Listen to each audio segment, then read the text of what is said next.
Lorsque les progressistes ont voulu mener le combat pour la liberté de conscience et pour la laïcité, pour voter cette belle loi de 1905, séparant l'Église de l'État, il a fallu des femmes et des hommes de gauche et de droite. Nicolas Demorand. Invité de France Inter jusqu'à 9 h, le président de l'instance qui a la charge au ministère de l'Éducation nationale d'écrire les programmes scolaires. Michel Lusseau, bonjour. Bonjour. Vous présidiez ce qu'on appelle donc le Conseil supérieur des programmes. Vous annoncez ce matin votre démission de cette instance. Pourquoi démissionnez-vous ? Je démissionne pour envoyer peut-être un message aux ministres, au ministère et à tous ceux que l'éducation intéresse pour essayer d'arrêter le jeu qui est lancé depuis quelques semaines, qui consiste à agiter un certain nombre de sujets et à satisfaire ce que je crois quelques bas instincts d'une clientèle politique. Et je pense que l'éducation vaut mieux que ce que l'on est en train de faire et ce à quoi on assiste. Et j'aimerais bien que le modèle de l'école de la République, pardonnez-moi de le dire, ne soit pas celui de l'école jésuite. Ou alors ça n'a vraiment pas été utile de développer l'école de la République depuis un siècle et demi. L'école de la République, c'est une école d'émancipation. C'est une école qui a toujours pris le parti d'enseigner le plus à tous ceux qui pouvaient être finalement accueillis dans l'école. Et bien en tout cas, moi je pense qu'il y a aujourd'hui le désir d'un certain nombre de groupes sociaux de faire de l'école une réunion d'Happy Few ou de certaines écoles une réunion d'Happy Few. Excusez-moi, c'est peut-être très idéaliste, mais moi je ne m'y résous pas et c'est cela que je veux dire en partant, parce que si je pars et que ça permet de faire passer ce message, alors mon départ a été utile à quelque chose. Bonsoir, on est le... Ça y est, ça commence. On est le 8 mai 18, voilà, alors j'espère que tous et toutes vous portez bien.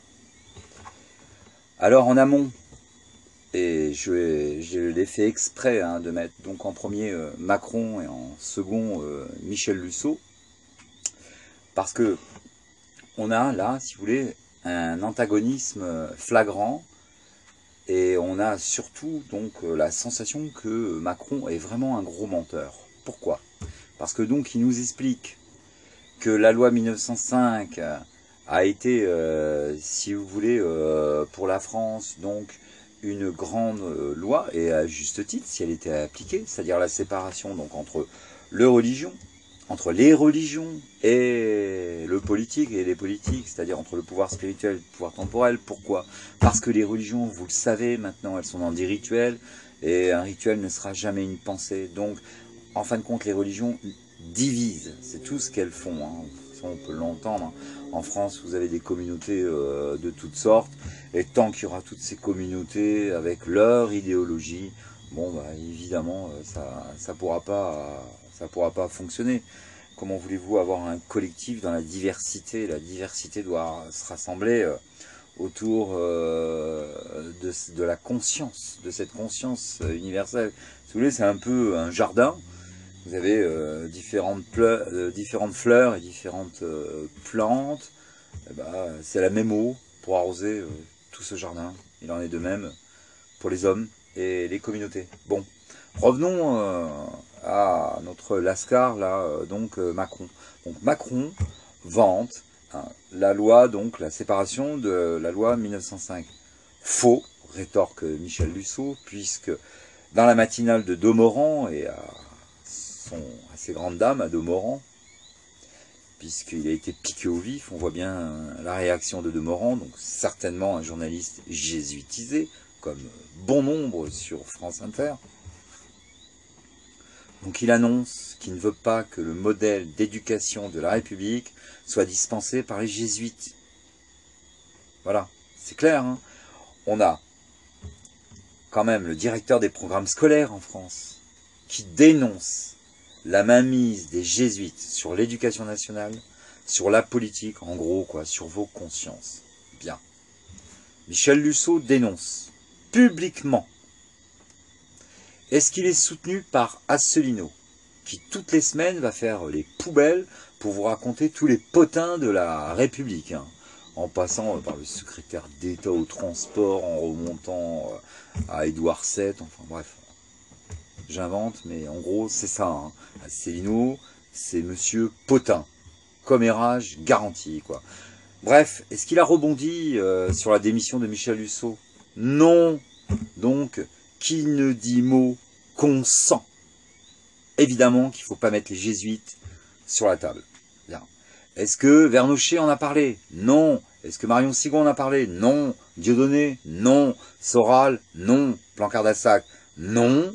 Ensuite, les partis politiques, Mélenchon? Non. Les Verts, ils seront jamais mûrs? Non. Le Parti Socialiste, bon, bah, c'est même pas la peine. Et la droite non plus. Bref, Michel Luceau, il s'est retrouvé tout seul avec sa démission. Et il le dit lui-même, si ma démission peut servir à quelque chose, eh ben, pour l'instant, sa démission, elle sert à rien. Donc, ça, c'est pour vous expliquer un petit peu la mainmise des jésuites sur l'information. De plus, ils ont noyé l'information dans l'information. Vous n'êtes pas sans savoir qu'il y a une multiplication des plateformes d'information. Twitter, Instagram, Facebook, Dailymotion, YouTube, plus toutes les chaînes traditionnelles. C'est leur stratégie. Diluer l'information dans l'information. Voilà, alors si c'est possible, on va diluer évidemment la chaîne Anabeu. Voilà. Et en fin de compte, c'est incroyable, hein, mais YouTube, c'est un village. Par contre, la France est très petite. Mais ça, je le savais déjà. J'avais vécu une expérience il y a 20 ans. J'avais fait, vite fait, je vous raconte, une émission de télévision avec ma péniche sur Toulouse, sur le canal du Midi. Où je vantais donc la beauté du canal du Midi, ses écluses. Et donc, je vendais des séjours hein, en péniche d'hôtes. Bref. Je suis passé en boucle comme ça pendant une semaine dans la 4e ville de France. Ben, je pouvais plus aller à une boulangerie de Toulouse sans qu'on me dise « je vous ai vu ». Voilà. Et c'était une petite télévision locale. Bref. Je vais donc sur YouTube. Hein, je vais surtout là où se trouve le peuple. Donc le peuple surtout est amoureux du football. Donc je vais taper l'OM en ce moment. Les gens pensent foot. Et décidément ce monde est foot. Bref. Et le hasard veut que j'ai donc un communicant supporter de l'OM qui me dit « Ah bah tiens, Anabeu, toi ici !»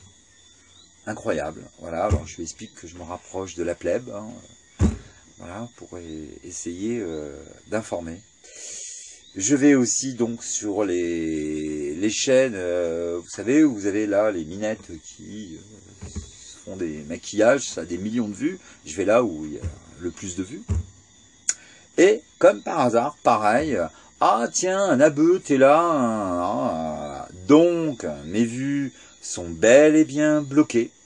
Voilà. Et j'ai des retours hein, qui nous montrent que bah, Anabeu est quand même relativement connu. Voilà. Alors, ça fait plaisir, vous savez pourquoi? Parce que les jésuites de l'autre côté, eh ben, ils emmènent évidemment pas large, quoi. Ils sont pas du tout sûrs. En plus, depuis que j'ai fait ma vidéo sur les neutrinos, donc ils sont vraiment. D'ailleurs, pour ceux qui écoutent un petit peu les chaînes, ils codent hein, entre eux. Hein. Si vous écoutez des émissions sur RMC ou France Inter, les animateurs journalistes jésuitisés, ils ont un langage codé entre eux, quoi. Voilà, alors tendez l'oreille pour les percevoir. Mais bon, tenez bon. Hein, de toute façon, hein, il y a une intelligence qui nous a envoyés sur Terre. Maintenant, pour ceux qui ont vu le film ou qui ont lu le roman de Pierre Boulle, il déclarait que nous vivons sur la planète du descendant du singe qui a inventé la monnaie qui correspond à son espèce, la monnaie du singe. Voilà, et c'est dur à avaler de se dire que on est réellement dans ce film-là.